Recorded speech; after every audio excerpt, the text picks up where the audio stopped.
Here are some top tips for teaching zips, buttons and laces. Firstly, start with the fastener not on your child. For example, put the clothes on the table.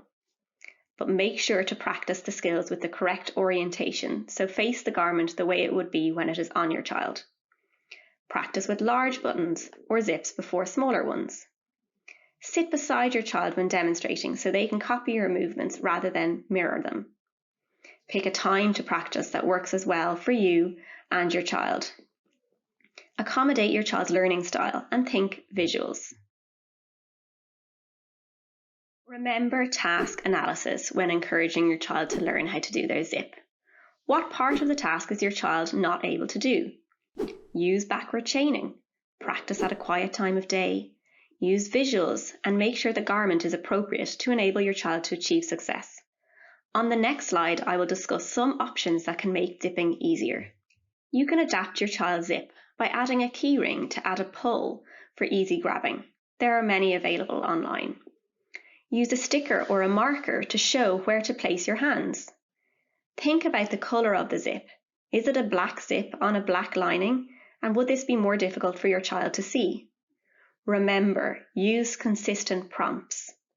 Avoid coats with a flap of material over the zip. This adds another step as the child needs to hold this out of the way whilst also trying to line up two sides of the zip. Next, I'm going to talk about buttons.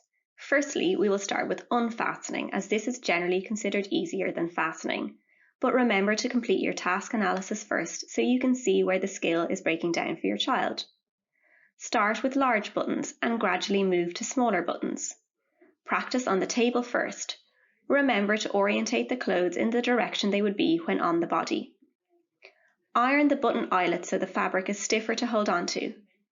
When confident with the technique, your child can then begin to practice with the clothes on themselves. Sit beside your child. Sometimes getting pajamas with buttons can provide a natural time of day to practice. Using the words pinch, poke, pull can also be helpful for children. You can further modify the task when learning the skill by colour coding which button to match to which hole, for example in the pictures below. You could also make up a poem or a phrase with your child to teach the task. Your child will be more likely to achieve success if they have been involved in coming up with the rhyme or the poem or the acronym themselves. As described at the beginning, we need certain skills to be able to complete certain tasks. If the child is not progressing with consistent practice, revisit your task analysis. For example, if you're working on buttons, practice general fine motor skill activities that work on the pincer grip, such as posting games and tweezer activities. Some common challenges can be when the buttons don't line up. Encourage your child to always start buttoning at the bottom. And another challenge can be struggling to do up the top button.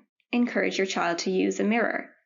But for both buttoning and unbuttoning, encouraging general fine motor activities can really help with progressing this task. Tying shoelaces is one of the most complex tasks in dressing.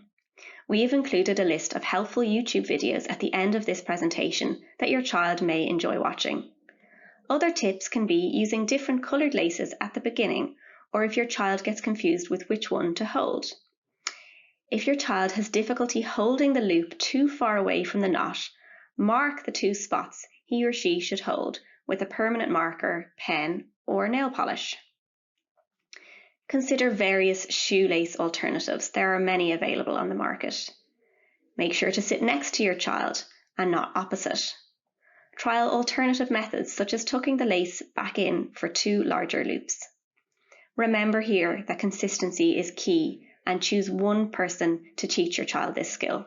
These activities and many more can help your child to develop their fine motor skills. This in turn should positively impact their ability to complete activities requiring precision, such as buttons, zips, and cutlery skills. When working on a goal, use a combination of fun activities and actual task practice. Some games could be tweezer games, posting games, threading games, Play-Doh, or construction activities.